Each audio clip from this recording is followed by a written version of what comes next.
The squire starts in the morning with Dunk sleeping. Egg is supposed to be sleeping as well, but he's not. He watches Dunk to make sure he's really sleeping, and then he quietly gets up. Egg takes the sword, the warhorse Thunder, and slowly sneaks away from the camp.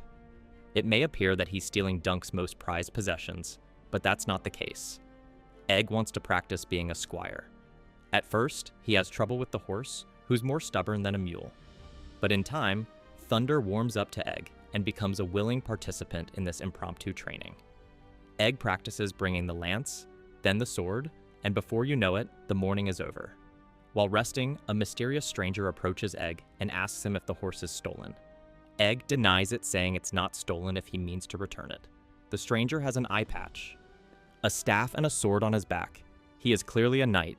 Egg recognizes him as Sir Robin Riceling, the maddest knight in Westeros. Maddest does not mean the angriest knight, but the craziest. Sir Robin has this fanatical devotion to the warrior and lives for battle. This knight lost his eye in a joust, and instead of going to a healer, he just grabs another lance and jousts again. Egg leaves and returns to camp. Dunk has woken up, made a fire, and is sewing a patch. After a brief exchange, Dunk shows Egg how to sew the patch, and then they brush Thunder together. Dunk throws up thinking he has to joust today, but Egg tells him only famous and highborn knights have to joust that day. So they go to the market where Dunk buys some goose eggs. But guess who's also shopping? That's right, it's Tanselle. Our boy Dunk hits her with his best pickup line. She just smiles respectfully and tells him his shield will be ready that night. Dunk, embarrassed, leaves with Egg, who got the bread. They cook the eggs and meat. Dunk makes 2 sandwiches, and they enjoy them after a hard morning of work. They eat them in silence, a breakfast for champions. They go watch a joust, and then relax on a hill overlooking the camp. Egg asks Dunk if he can be his squire permanently, but Dunk says he'll hardly be a knight if he loses tomorrow. Before Dunk can answer if he wins, they get interrupted by Plummer. The master of the games speaks with Dunk privately and offers him a less than honorable proposal. Apparently, Lord Ashford spent an enormous sum on the tourney and is looking for creative ways to recoup the money. He asks Dunk to take part in a rigged joust against Sir Andrew Ashford, Lord Ashford's youngest son. He is a favored and competent knight in the region. Since Sir Andrew Ashford is the local favorite and a capable knight, a lot of bets will be placed on him to win. Plummer wants to place bets on Dunk, and Andrew will take a fall.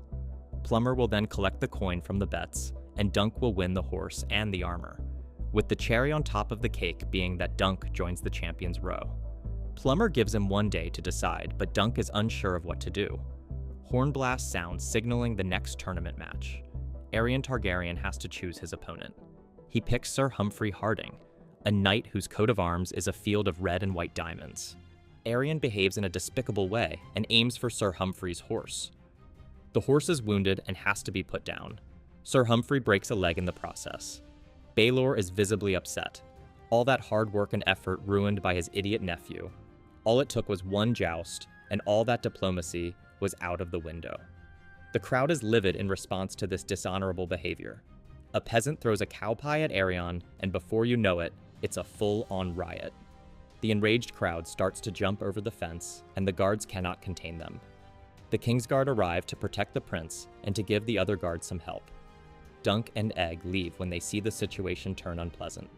As they leave, Dunk catches Plummer's eye but does not engage. Dunk will not partake in a rigged joust.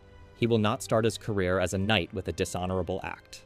They meet a seer who tells them their fortune. She says Dunk will be richer than a Lannister, which he finds funny, because that will never happen.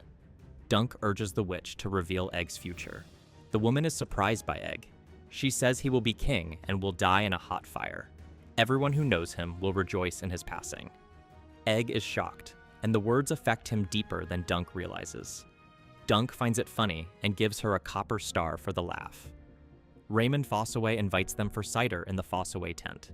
Egg is not interested in cider, but wants to see the puppet show, Bugging my cider. saying he'll bring the finished shield after. Dunk accepts the invitation and goes with Raymond. They talk about the tournament, of possible opponents, and that Aerion lost his horse. Lord Ashford ruled that Sir Humphrey gets the horse since his was killed because of the joust. Aerion flew into a rage because of this. Dunk tells Raymond that his squire thought the horse was killed on purpose. Raymond goes quiet, and Dunk starts backtracking. Raymond then goes on a rant about the Targaryens, how they're incestuous foreigners who burned their lands, enslaved their people, and dragged them into their wars. That every white-haired brat that became king is crazier than the last. Dunk is shocked by this revelation and doesn't say anything for a while, but they continue their conversation. Who cares about treason when the apple cider is that good? In another part of the camp, Egg is enjoying the puppet show. It's a classic knight and dragon story, with Tanselle playing the knight. The performance concludes with the puppet dragon laying dead on the floor. There is no applause or cheering for the performance. Instead, there is a heavy, uncomfortable silence. Aerion stands there watching Tanselle like a wolf would watch a sheep. Egg runs to the Fossaway tent to get Dunk. In a panicked, squeaky voice, he tells Dunk that he's hurting her. Raymond and Dunk follow him to the puppeteer tent, where everything is being destroyed by Aerion and his guards. There is a crowd of angry peasants outside the tent. Aerion is snapping Tanselle's fingers when Dunk arrives. Dunk punches Aerion twice, and then kicks him in the face for good measure. All the commotion stops. The shock of someone hitting a prince calms the entire crowd down. Everyone waits to see what Aerion will do. Aerion gets up slowly, saying a dragon should never lose.